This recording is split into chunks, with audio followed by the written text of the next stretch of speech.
നഗരസഭയ്ക്ക് health grand ഏകദേശം ഇവിടെ സൂചിപ്പിച്ച പോലെ 45 ലക്ഷത്തോളം വന്നപ്പോൾ 360 degree metabolic disease management centre നമുക്കറിയാം. ഒരു 2010 ശേഷം നമ്മുടെയൊക്കെ പ്രാഥമിക ആരോഗ്യ കേന്ദ്രങ്ങളിലൊക്കെ ജീവിതശൈലി രോഗങ്ങളെ നിയന്ത്രിക്കുന്നതിന് വേണ്ടി NCD ക്ലിനിക്കുകളൊക്കെ ഉണ്ടായിരുന്നു.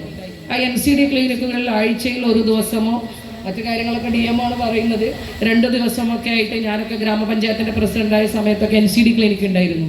ഇന്ന് നമ്മൾ ഏറ്റവും കൂടുതൽ അനുഭവിച്ചു കൊണ്ടിരിക്കുന്നത് ജീവിതശൈലി രോഗങ്ങളാണ്. ആ ജീവിതശൈലി രോഗങ്ങളെ നേരത്തെ കണ്ടെത്തുവാനും കണ്ടെത്തിയ രോഗങ്ങൾക്ക് തുടർന്നുള്ള ചികിത്സ വളരെ നല്ല രീതിയിൽ കൊടുക്കുക എന്നൊരു ഉദ്ദേശത്തോടു കൂടിയാണ് 360 മെറ്റബോളിക് ഡിസീസ് മാനേജ്മെൻറ്റ് സെൻറ്റർ അതിൻ്റെ പ്രവർത്തനം കൂടി ഇന്ന് നമ്മുടെ ജില്ലാ ആശുപത്രിയിൽ തുടക്കം കുറിക്കുകയാണ്.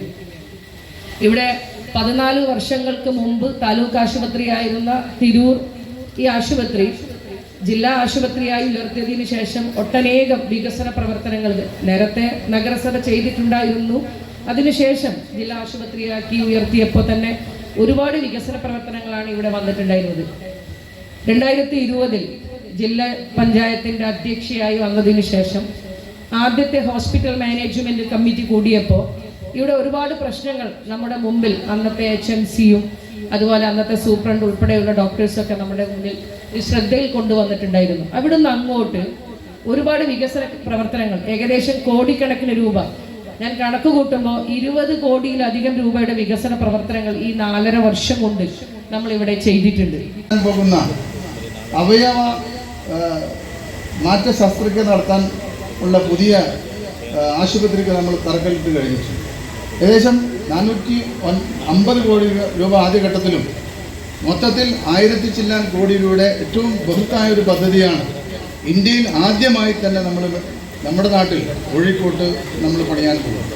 കാരണം ഇന്ന് അവയവ മാറ്റ ശസ്ത്രക്രിയ, ഇപ്പോൾ കരൾ മാറ്റലായാലും കിഡ്നി മാറ്റലായാലും ഹൃദയം മാറ്റിവെക്കലായാലും ഇതൊക്കെ തന്നെ സാധാരണയായിട്ടുള്ള ശസ്ത്രക്രിയയായി മാറിയിട്ടുണ്ട്. പക്ഷേ സാധാരണക്കാരന് താങ്ങാൻ പറ്റുന്ന രീതിയിൽ അതിനെ മാറ്റിയെടുക്കുക എന്നുള്ള സർക്കാർ ആരോഗ്യവകുപ്പിൻ്റെ ലക്ഷ്യം മുന്നോട്ട് വെച്ചുകൊണ്ടാണ് നമ്മൾ കോഴിക്കോട്ട് ഇത്രയും വലിയൊരു ആശുപത്രിക്ക് നമ്മളിപ്പോൾ അതിൻ്റെ പണി തുടങ്ങി. ആലപ്പുഴയിലുള്ള വൈറോളജി ഇൻസ്റ്റിറ്റ്യൂട്ട് ഇന്ത്യയിൽ തന്നെ ആദ്യത്തെ ഇൻസ്റ്റിറ്റ്യൂട്ടാണ്. ഏത് രോഗങ്ങളെ കണ്ടെത്താൻ, ഇപ്പോൾ നിപ്പ പോലുള്ള രോഗങ്ങൾ അല്ലെങ്കിൽ കോവിഡ് പോലുള്ള രോഗങ്ങൾ, അതേപോലത്തെ ഏത് വൈറസുകൾ നമ്മുടെ നാട്ടിൽ വന്നാലും അതിനെ ആദ്യഘട്ടത്തിൽ തന്നെ തിരിച്ചറിയാൻ കഴിയുന്ന രീതിയിലെ വൈറോളജി ഇൻസ്റ്റിറ്റ്യൂട്ടാണ് നമ്മൾ ആലപ്പുഴയിൽ ആരംഭിച്ചത്. അങ്ങനെ ഓരോ വിഭാഗങ്ങൾക്കും പ്രത്യേകം സൗകര്യങ്ങൾ ഇന്ന് കേരളത്തിലുണ്ട്. അതുകൊണ്ടാണ് ലോകത്തെ തന്നെ വ്യത്യസ്തമായിട്ടുള്ള ആരോഗ്യ സംവിധാനമുള്ള ഒരു സംസ്ഥാനമായി നമ്മൾ മാറാൻ കഴിയും. അത് നമ്മൾ കേട്ടതാണ്. കോവിഡിൻ്റെ കാലഘട്ടത്തിൽ ലോക രാജ്യങ്ങൾ പോലും ആ രോഗത്തെ ഭയർന്ന് മാറി നിൽക്കുമ്പോൾ കേരളത്തിലുമാണ് കൃത്യമായിട്ടുള്ള ചികിത്സ നമുക്ക് നൽകാൻ കഴിയും. നമ്മുടെ രോഗികളെ വീട്ടിൽ നിന്നും ആംബുലൻസിലെത്തി ആശുപത്രിയിൽ എത്തിച്ചു കഴിഞ്ഞാൽ അവർക്ക് ചികിത്സ നൽകുന്നതിന് നമ്മൾ ആരോഗ്യ പ്രവർത്തകർ മുന്നിട്ട് വന്ന കാഴ്ച നമ്മൾ കണ്ടതാണ്. ആ ഒരു ഒറ്റ പ്രവർത്തനം തന്നെയാണ് ലോകത്തിൽ നിന്നും വ്യത്യസ്തമായി കേരളത്തിലെ ആരോഗ്യ പ്രവർത്തകരും ആരോഗ്യ മേഖലയും മാറ്റിയെടുത്തു. ഇന്ന് അതേ രീതിയിൽ തന്നെ അത് മുന്നോട്ട് കൊണ്ടുപോകാൻ നമുക്ക് കഴിയുന്നു. നമ്മൾ ആഗ്രഹിക്കുന്നതൊന്നുമല്ല, ഇനിയും മാറ്റങ്ങൾ വരികയാണ്. ടെക്നോളജിയെ കൃത്യമായി ആരോഗ്യ മേഖലയിലേക്ക് വിന്യസിക്കാനുള്ള നടപടികൾ ഇപ്പോൾ നമ്മൾ സംസ്ഥാന തലത്തിൽ ചർച്ച ചെയ്തുകൊണ്ടിരിക്കുകയാണ്.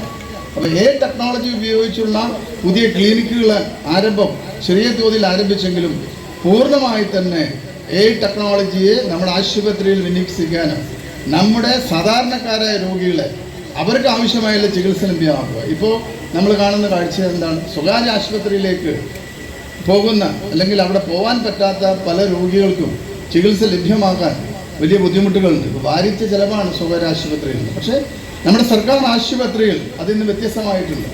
ഇന്ന് നമ്മുടെ മെഡിക്കൽ കോളേജുകളൊക്കെ നിങ്ങൾ സന്ദർശിച്ചാൽ നിങ്ങൾക്കറിയാം അതിലുള്ള ഒരു വൃത്തി, അവിടുത്തെ ഒരു സിസ്റ്റമൊക്കെ തന്നെ നല്ല രീതിയിൽ മാറ്റിയെടുത്തിട്ടുണ്ട്. നമുക്കറിയാം നമ്മുടെ ഭരണകൂടങ്ങൾ സാമ്പത്തിക പ്രയാസങ്ങൾ കൊണ്ട് വികസനങ്ങളൊക്കെ മന്ദഗതിയിലായിക്കൊണ്ടിരിക്കുന്ന ഒരു കാലഘട്ടത്തിൽ നമ്മുടെ പ്രാദേശിക ഭരണകൂടങ്ങളുടെ ഇടപെടലുകൾ എത്രമാത്രം പ്രാധാന്യവും നമുക്കൊക്കെ എത്രമാത്രം ഗുണകരവുമാണ് എന്നതിനെക്കുറിച്ച് ചിന്തിക്കാൻ ഈ അവസരം നമുക്ക് ഫലപ്രദം. ഞാൻ അതുകൊണ്ടാണ് അവരെ പ്രത്യേകം അഭിനന്ദിക്കുന്നു എന്ന് ഞാൻ സൂചിപ്പിക്കാനുണ്ടായ കാരണം.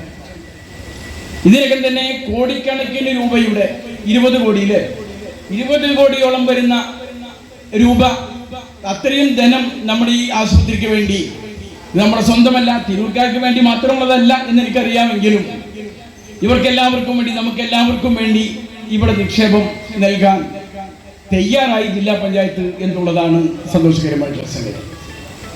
ജില്ലാ പഞ്ചായത്ത് ധാരാളം ഇതേപോലുള്ള ജീവകാരുണ്യ പ്രവർത്തന രംഗത്ത് ആരോഗ്യ മേഖലയിൽ നടത്തുന്ന ഇടപെടലുകൾ ചെറുതല്ല.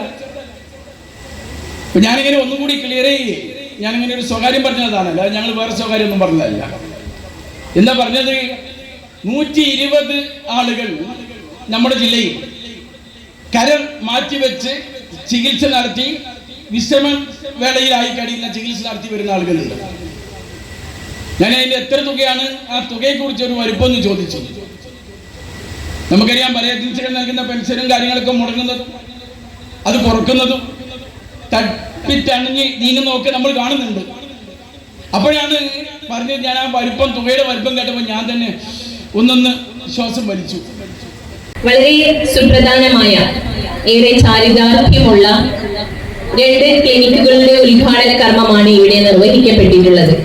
തിരൂർ ജില്ലാ ആശുപത്രിയെ ഒരു പുതുചരിത്രം രചിച്ചുകൊണ്ട് 360 NCD ക്ലിനിക്കും അതുപോലെ ഫാറ്റി ലിവർ ക്ലിനിക്കും അനുബന്ധ ലാബുകളുടെയും ഔപചാരികമായ ഉദ്ഘാടന കർമ്മം ഇവിടെ നിർവഹിക്കുകയുണ്ടായി.